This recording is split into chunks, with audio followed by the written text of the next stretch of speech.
ভাই আপনাদের গরম চা। হ্যাঁ ভাই রাখো।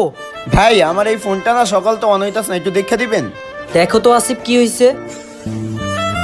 ভাই এটা চার্জের কর্ড নষ্ট হয়ে গেছে।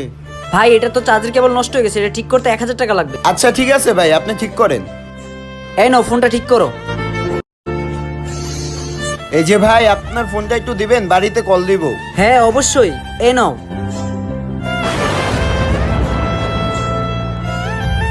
ভাই কথা বলা শেষ। ঠিক আছে ভাই। ভাই আমার ফোনটা কি ঠিক হইছে? হ্যাঁ হইছে, আসিফ ফোনটা দাও। এই যে নাও। আরে না না, টাকা লাগবে না, পরে চার সাথে মিলে নিব নে। আচ্ছা ঠিক আছে। ঠিক আছে। ভাই আপনি তো ওর কাছ থেকে টাকাটা নিতে পারতেন। আচ্ছা শুন তাইলে। হ্যালো মা, আমি তোমার ওষুধগুলা কিনছি, আমার মনে হয় বাড়িতে আসা হবে না। বাকি টাকা দিয়ে আমি ফোন ঠিক করে ফেলাইছি। আর এইভাবে তো ও সারা জীবন মানুষকে চায়ে খাওয়াইলো, ওর মাকে কে দেখে বল। ভিডিওটি ভালো লাগলে সাবস্ক্রাইব করো।